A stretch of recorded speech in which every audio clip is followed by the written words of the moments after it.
Hello there and welcome to Jurassic Park. Once again, welcome back to the Prehistoric Wildlands, the collaborative series I'm currently running with Prehistoric PC and Jurassic Canon King on Prehistoric Kingdom. Okay, how can I sum things up? Normally you should be wondering what's an aviary, but isn't there already an aviary in the park? Because you probably seen the Prehistoric PC's video last time where he built an unfinished aviary. He was planning on completing it and finally he decided to replace it by an amazing Velociraptor habitat.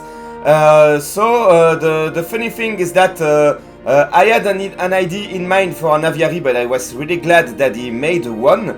So I was planning on doing a build for the raptors in this episode, and then I noticed that he deleted his aviary and went for a very nice Velociraptor habitat with a house, with some kind of housing for the animals, so, and also with cool guest amenities to the side.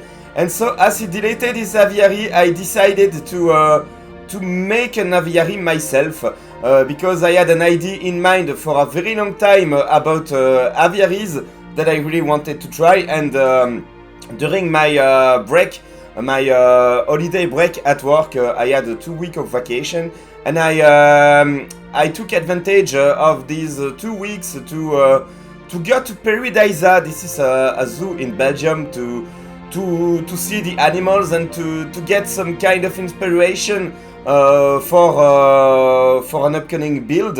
And so I decided to go for the same kind of very realistic aviary that you can find in some zoos, a walkthrough aviary.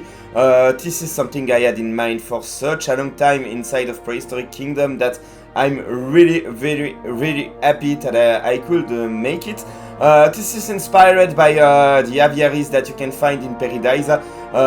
There was an aviary where I spent a lot of time trying to see the red-legged serie. In French, it's the Cariyama huppé.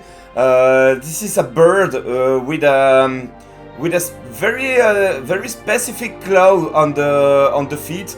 That is very reminiscent to what we can see on the Velociraptors. The same kind of central claw, not to be confused with Santa Claus. Sorry for the shitty pun, my friends. And so I spent a long time in this aviary trying to spot the Seriyama, but unfortunately I couldn't see it. I was also planning to see the Kazoari and the Shoebill Horn habitat, because I know they have these inside of the park, and as we know, birds are the heirs to the dinosaurs, and so especially those species of birds are really very dinosaur looking. So I was hoping to see them. Unfortunately I didn't, but I got a lot of inspiration, and so I took the inspiration from those aviaries to create this one, to make it feel as realistic as possible. Once again, quarter quote, cutting quotes, sorry, on the realism. But when you think about it, inside of a real zoo, isn't an aviary a bird habitat, and so by extension a dinosaur habitat? So this is why I went for this kind of look. The aviaries in Paradisa have an entrance and an exit. Here I went for a single entrance that will also be used as the exit to the build. I decided to build it close to the Parasaurolophus habitat that Jurassic Canon King built last time. In fact, the little tea shop he built helped me with the inspiration also for this build, because I how can I say it? yeah, a tea shop is something very reminiscent of the Japanese culture, and so I was like, hey, why not try? It's up to you, my friends, to say in the comments if I achieved it or not. But I was there, hey, why not try to make the aviary some kind of a Japanese garden that the guest can walk inside? So this is why you will see me a little bit later working on some stupidity barriers, as Ivo would say. Just some low fencing, not for the animals, because the animals are roaming freely into this habitat, but for the guests not to trespass out of the path. And here, as you can see, I decided to add a little bit of educational purpose in the entrance of the aviary. You will not see everything that I planned for the educational purpose in the speed build, because I lost some footage, but we have the biggest part of it. My entrance is a little bit sketchy, would I say, because I tried my best to make it close to the path, but my path was a little bit not curved but not straight, and so I had to adapt. Here, this is something that I really wanted to do, that I consider very important, so I used the shading fabrics that we have in the modular pieces, and I placed them to make some kind of a curtain, of a security curtain inside of the aviary entrance. Once again, very inspired with what I could see during my visit at Paradisa. This is the kind of curtain that the guests are strong enough to move and to pass, while the animals are... Oh, here, as you can see, I had some kind of struggling. The camera with this game, once you are building beneath a roof, so the huge roof of the aviary, the camera can be very messy when you try to look at things from an higher perspective.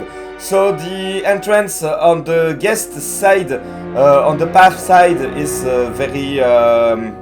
very simple with the bricks, but I wanted the inside of the habitat side of the entrance, and so exit building, to feel more natural, and this is why I added these rock pieces to make it blend.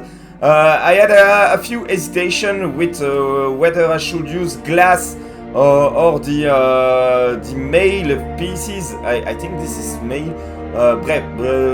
You can see, sorry if my English is not good enough to get the correct name of the piece I used, but you can see it here. It's the what I used to close the aviary. One thing that is very cool with this build is that the animals will not be able to escape. This is amazing. Probably we have the only habitat in the Prehistoric Wildlands where the animals are not able to escape their habitat, and so this is very cool. So I made a little sign, and as you will see later, because for this episode I decided that I will conclude it with a quick tour of what we built today. You will see all that I added as educational part of the entrance, but I thought the little phrase "ancestor to our birds" was a very cool Easter egg for those interested enough in animals and in birds and in dinosaurs to know that the birds are the modern day heirs to the dinosaurs. As I told you, I wanted some kind of a Japanese garden feeling, so I decided that the habitat needed a little cascade that I'm currently building with the rock pieces. I decided to elevate it to make it more logical, to have a small pond in the center of the habitat. We have the water coming from the little cascade, the waterfall, and I went for that Japanese garden and for that pond aesthetic while decorating this section. I also wanted to incorporate, how can I say, a bridge, simply a bridge. Sorry, as you know, I'm mostly a French-speaking builder, so this is a nice exercise for me when I'm working on the collab to make my voiceover in English.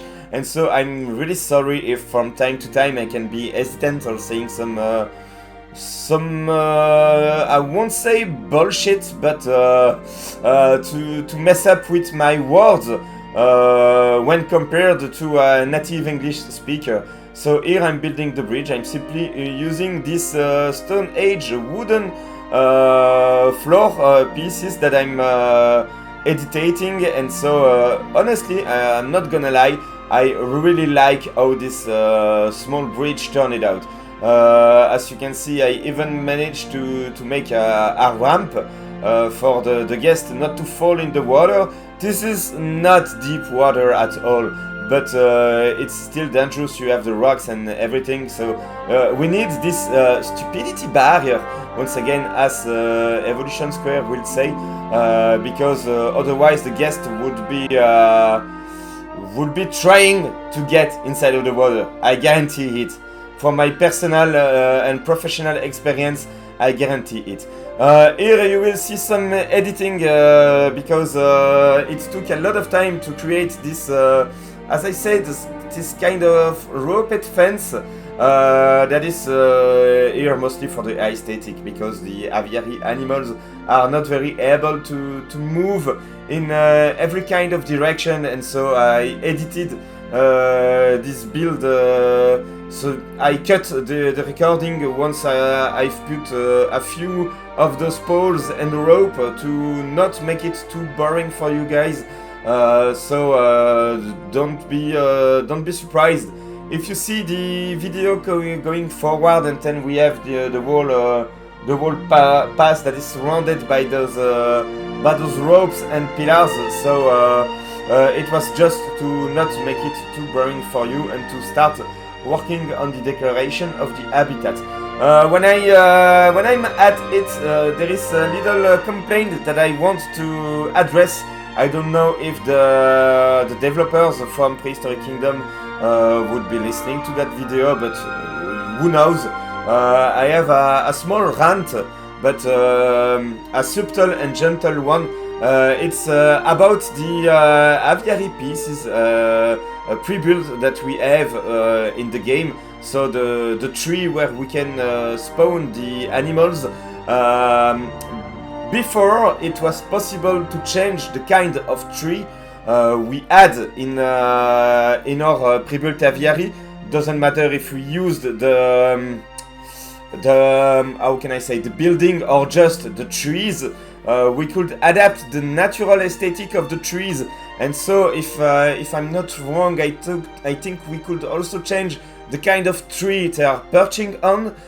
We had the possibilities to add some enrichment for the animals, like a small birdhouse, like a feeding point, like some drinking fountains, and I don't know if it's just me with dumb enough, but I cannot find them anymore inside of the game. So whenever I click on the aviary trees and try to look after those features, I am not able to find them anymore. Does anybody know if they have been removed? If this is some kind of a glitch, of a problem occurring with the latest update? Is it because the devs are going to improve the aviaries in upcoming updates? I don't know, but another feature that has been gone missing is the possibility to split the two trees and move them freely inside of the space to make it maybe a little less cramped, I think is the word, because as you can see here, those trees takes a lot of place. I'm decorating the pond. I included 4 spawning points for the animals. We have every time 10 birds, 5 archaeopteryx, and 5 microraptors in each. I tried to apply some changes to the order of selection to make it feel more natural, and I added more trees because those trees looks like dead trees. They are not very beautiful, so I tried to hide other trees to give some natural feeling to the whole surrounding of the habitat. Here I tried something that I have to say that the foliage work in this build is inspired by Caesar Create, and here this little section is inspired by him as well, because in his reptile house episodes when he built for the small crocodilians, we can see him creating this kind of rock planters in the back of the habitat. I wanted to try something similar here for the build, and I think it turned out pretty nicely. But you will be able to see this in a few minutes during the touring part of the section. I hope you are still enjoying the Prehistoric Wildlands collaboration series. We are slowly coming to the conclusion. We will have to finish at some point, and so we are slowly going to the conclusion of the series. Feel free to say in the comment what you think about this collaborative series. I have a lot of fun in making this park with Canon King and Prehistoric PC.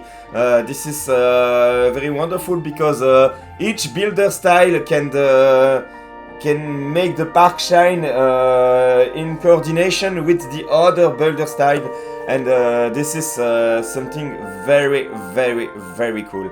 Here I'm trying to switch the kind of foliage depending on the side of the aviary we are working on. As I said, with this Japanese garden inspiration, where you can experience different atmosphere in one simple walk.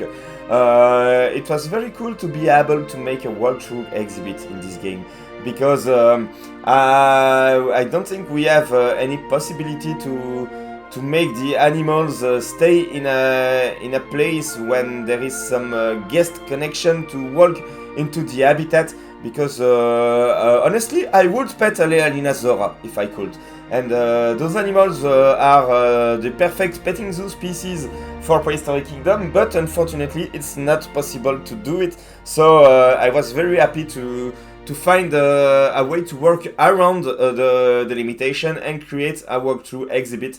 Let's see, once we add the technical park entrance to the build, and when the guests are walking in, if they will be able to come across the curtain in the entrance. But we are slowly coming close to the end of the speed part, so I will catch you in a few seconds into the visit part. See you in a few seconds, so guys.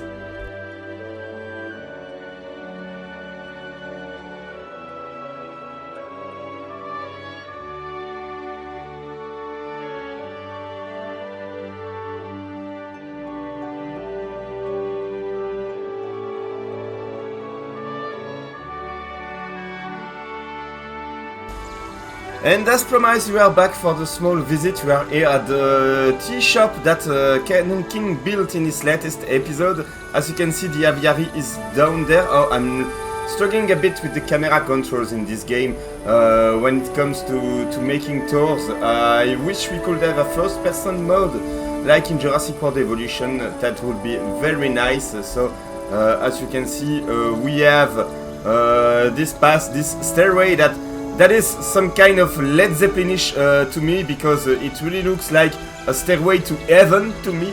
So I really love it, and this is also part of why I wanted to build on this part of the park for the aviary. It was an idea that I had in mind for such a long time. So when you are coming from this path, you are walking through the pine forest. You have this small pond over there.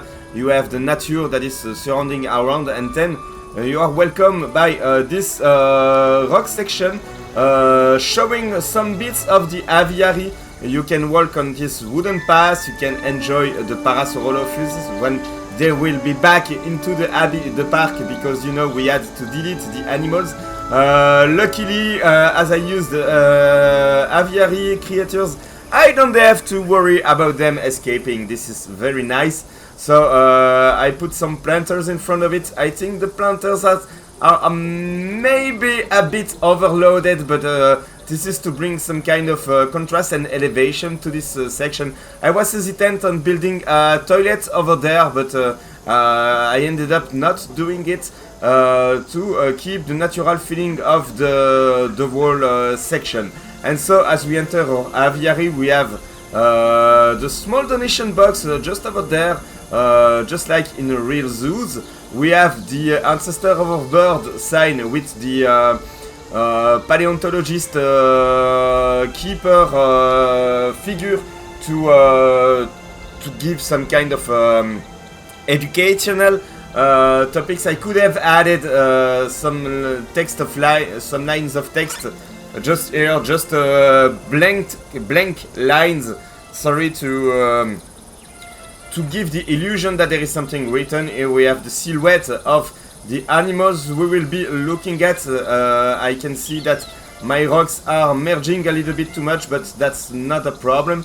And so we have here the information screens about the animals that I think looks very nice right over there to give you the impression that they are built on the wall, and they give you the information about the habitat you're about to walk in. So we have the Microraptor, a flying species from the Cretaceous that has been discovered in China, and we have the Archaeopteryx, a Jurassic species, the first bird, I think, in the history of bird and dinosaurs, who has been discovered in Germany. So I take this occasion to give a shout out to my friends Legion, Rob Hurt, and Crazy Cat Miri, that are some awesome builders. Crazy Cat Miri is currently starting a streaming series on Prehistoric Kingdom, so make sure to follow her channel if you want to see more Prehistoric Kingdom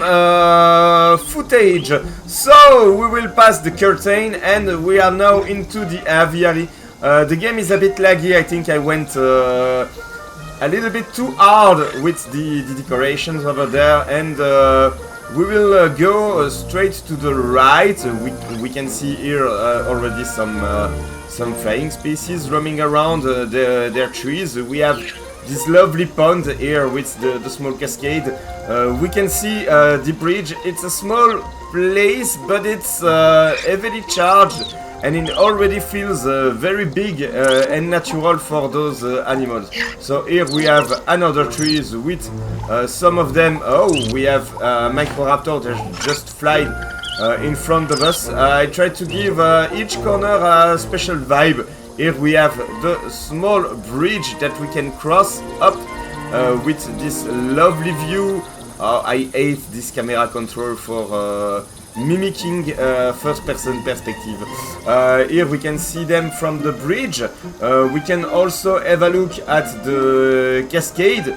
We have the water lilies that are laying inside of the pond from the cascade. I think it looks very natural. Also very Japanese garden in my opinion.